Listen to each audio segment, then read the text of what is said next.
This is the Besotted Pride of West London podcast, coming to you from an absolutely freezing new Griffin Park. Brentford 3, Luton 1. As you can hear the fans singing as they do when they won the match. As we go, it was result tough on the eyes the first half. Tough on the eyes in the first half, we have to say 0-0. But the second half, Brentford got an early goal, and then that was it.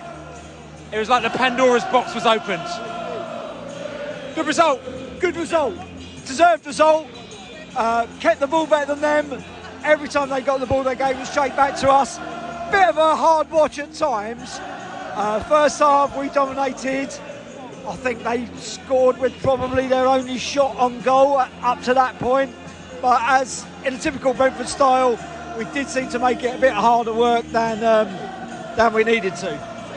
I thought, for me, man of the match probably Ethan Pinnock, but I thought there was a great performance by Godos, stepping in at the last minute for Aya. I thought he played really well, and good to see him get a good run out, and Shandon coming on having a good run out.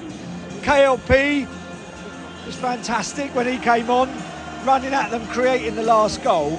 And I know you can always want something different, but if we'd have had players like Rico running at their back four, I think we would have absolutely annihilated them. But it is what it is, and it's 3 points, that's all you want. 3 points in the bag. Cold. It was cold out there, and you can see probably at times the players are looking a little bit frozen, weren't they? They're trying to get past that sort of 10-man Luton defence. I mean, to be fair, very organised, and it was hard in the first half, wasn't it? Yeah, they really came with a game plan, and it was to put 10 people back and stop us trying to get through. But I thought we kind of backfired a bit, because once we got the goal, they had to come out, they had to change their game plan completely. And they actually looked quite dangerous. You know, they got a goal, they almost got a second, and they looked dangerous. I don't know, if they changed their game plan and actually came at us a bit more, they might have done a bit better. But yeah, we played well. Yeah, I think we needed that little bit of creativity that Jensen gives us, which we were lacking. But we kept at it, and we once we got through them, we were fine. You know, 3 goals against a very defensive team. It's pretty good stuff. I thought Frank and Godos, 2 games in a row, played really well, really stood out. But yeah, good performances all over. Substitutions decent. Nice to see Pert Harris on towards the end, and a couple of nice little bits and pieces. But yeah, good performance. Good performance here from the Bees. Good little 3 points. Listen, you can't. Listen, we said on the podcast beforehand, Pride of West London. Listen, you can't rely on getting 3 points against teams like Luton. They're going to make it tough for us, and they made it tough in the first half, didn't they? They did, yeah. I mean, you know, you can see what Rob Page is trying to do with the team and trying to get them to play the type of football they are. I'm just not certain they've got all. Rob Edwards, thank you very much. But I'm just not certain what the. I'm not certain they've got the players to do it. I mean, they're tricky games like this. You know, I don't want to be teams like Luton, but actually, Luton are a team that Brentford should be beating at our stage that we are where we are in the Premier League. And you know, we got a bit nervy at 3-1, sat back, but yeah, we'll do all right. Luton, I'll be interested to see how they get on for the rest of the season. But we've won this game. We move on and bring on Brighton on Wednesday. So, there we go. It's all singing and dancing in it. Even though I have to say, it is so cold. You see a lot of people have slunk off, and there's it's not half-hearted, but it's been quite hard getting us up to this level. Some people slunk in. Yes, that's right. What a match. Listen, mate, it's a great result. Yeah. Performance was okay. No one's going to spank them, are they? They're fairly solid, Luton, and they need to work out how they're going to play. If they're going to stay up, because they're not going to get spanked, but they're going to go down because they've got no adventure in them really. And actually, when they push forward, they look reasonably dangerous. I thought we did all right overall. It's one of those games where you could easily not have got 3 points, and we're fairly comfortable other than the 5 minutes after the goal. Flecken didn't make a save, including the one he maybe should have made. But overall, I thought, again, don't forget, the same injuries we got today as we had last week. It's still second string. There are people coming back. All good, really, all good. All good. We've got a lady in the house here, and ladies saw 4, 9, 10 minutes, 11 minutes of that match. How was your 11 minutes of that match? It's a classic, absolute classic, mate. Yeah, come back from Iceland this morning, flight's delayed. Thought, oh, is it worth it? I'm going to miss all the game, but I thought, no, I'll go straight from the airport to here. Luckily, they played 8 minutes of injury time, and I got to bounce around with a bit of free from desire. So everyone's happy. Everyone's happy. Everyone's happy. Happy indeed. I'll tell you something. I've spoken to quite a few people in here, but I am going to now retract to the pub immediately to get some wolf because I am absolutely chippers. People will listen all over the world. I don't know what the temperature is over there. You've probably got people on the beach sitting down there having a laugh and everything like that, but there's no beach action going on down here. It is absolutely chippy trappers, like, you know. So I'll catch you. Well, no, that's right, taters. I'll catch you when I get back into the warmth of the pub. Got the Baltimore Bee in the house here. The Baltimore Bee in the place to be. Cold enough for you, Baltimore? Freezing here in Brentford. The game was hot, though. It's like playing your little brother or cousin. They look a lot like us. They couldn't finish, but they were smart on the ball. I thought Gatos and Onyeka played very well today. Nice to have them in the game, for sure. So, I mean, Baltimore, you flew in, what's it, on Thursday from Baltimore just to come and see the Bees again, is it? Absolutely. Here to see the Bees here and then hopefully down to Brighton as well. Rail strike not impending. Don't worry about rail strikes, mate. There's always a way of getting there. You've got plenty of time. You can leave now. You'll be there for the kick-off.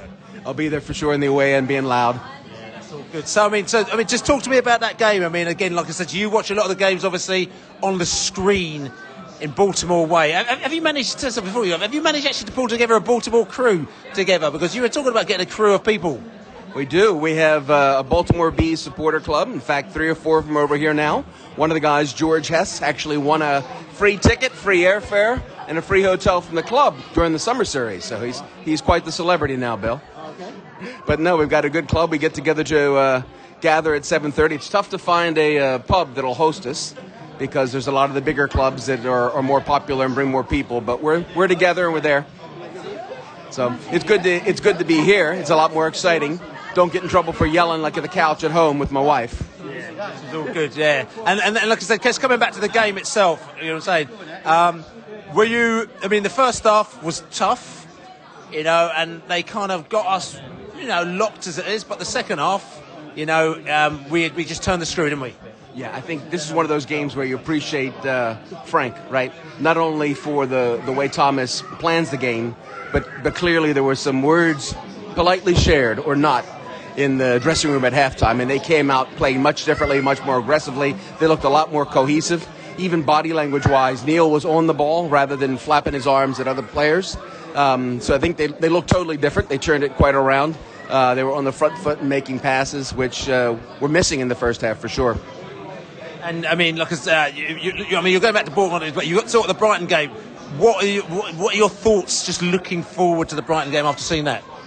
Well, I might hope for Chelsea to impart a few injuries today, not to be too dark. But no, I think we'll be fairly matched against Brighton. I think they're not quite on form as they were last year, and we certainly have a lot of injuries.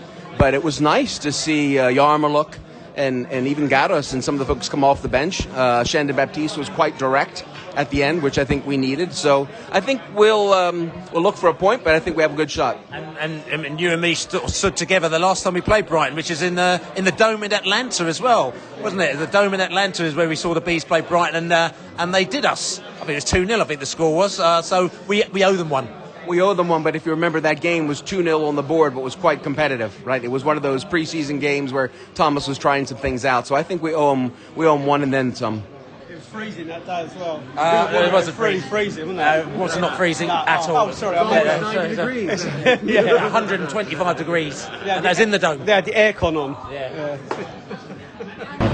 Right, I said to you, we wanted to get the warmth from in the Globe now, and this is much better because it was proper bitter out there. But it's a little bit toastier in here, a little bit warmer in here, and I feel a little bit warmer the fact that we actually got 3 points with 3 goals. Well, yes, that definitely did warm us up a bit with those goals. I can honestly say I've never felt the cold like it, to be honest. I'm watching that first half performance, I was a bit concerned because we didn't play particularly well in that first half. But come the second half, we was a lot better, moved the ball a lot quicker. We created the chances, took them. But I don't know what it is with Brentford. we get in a position where we're quite comfortable and we decide to switch off. We've done it a few times lately. So the second goal went in, and then for some reason we sort of sat back, allowed the pressure on us, made us a few silly errors in the passing, a little lapse a day in the passing, and it sort of invited the pressure on. They scored the goal, which I couldn't really see coming up to that point. But yeah, we got the 3 points, and the second half was a lot better than the first half. And overall, I mean, like I said to you, again, plus points. You know, we had obviously Yarmaluk again, who was looking quite tasty. Also, Keane Lewis Potter came on as well, which was good. But also, the thing for me, Miles Pert Harris. I know, mate, and he's properly put on. He's massive, isn't he? Yeah. To be honest, I didn't recognise him. I said, "Who's this?" It's like, "Who's this?" And then someone said it as Pert Harris, and because I had to recall, I said Pert Harris. He was doing okay in the B team as far as I'm aware, but I didn't see that one coming out. But yeah, it's nice to see these players coming through the B team. I know, is he originally from Chelsea, I believe? Yeah, it's nice to see him coming through. Potter, he came on, looked really lively, and for a guy that's been injured for a while, he quite impressed me, to be fair. And it was nice as well. Just a note on top of everything, Baptiste with his goal. Lovely. You know, the guy's been out for a while, and it's nice to see him pop up and score that goal, and it was needed at the time as well. And Neil Malpe's goal as well. Malpe, he's back home, isn't he? Everyone loves him, and I think everyone is willing him to score. You know, it's funny because every time he got the ball, everyone was screaming for him to shoot. But the goals today, good. Second half performance, great. First half, wasn't so great. It was like an old throwback to the old League One in some respects. But at the end of the day, we got the 3 points, and that's all that really matters. And we're warm as well. So more bees in the globe, they're all coming here, converging, getting your drinks in. Bit of a celebration, a bit of an early Christmas celebration. I think it's a bit too early to be celebrating a Christmas drink. We'll leave that for the Villa game, I think, actually. Maybe in a few weeks' time, But yeah, the Christmas tree is out, the decorations are here. It was properly packed in there before the game, actually. Like I said to you, people are sort of kind of, buzzing because we've got a bit of a win. And like I said to you, it is more about the result than anything else today, wasn't it? Yeah, it was more about the result. It's absolutely bitter. Like, it's turned December, and it's like someone's gone, here you go, here's freezing cold December football, old school, look, we're not even Championship first half, but League One football. It was an interesting one. We knew Luton were going to come down. They've been on a good streak, and we knew they were going to come down, and we were up for it. I think we kind of cancelled each other out in the first half. But yeah, second half, we just picked it up. I think we came out straight away on fire. Neil got a goal. I think his second goal for us was good for him. I was actually shocked by the substitutions. I was shocked by a couple of the substitutions, but then Baptiste got that goal, which really could have been Lewis Potter's goal. Bit of a goal mouth scramble.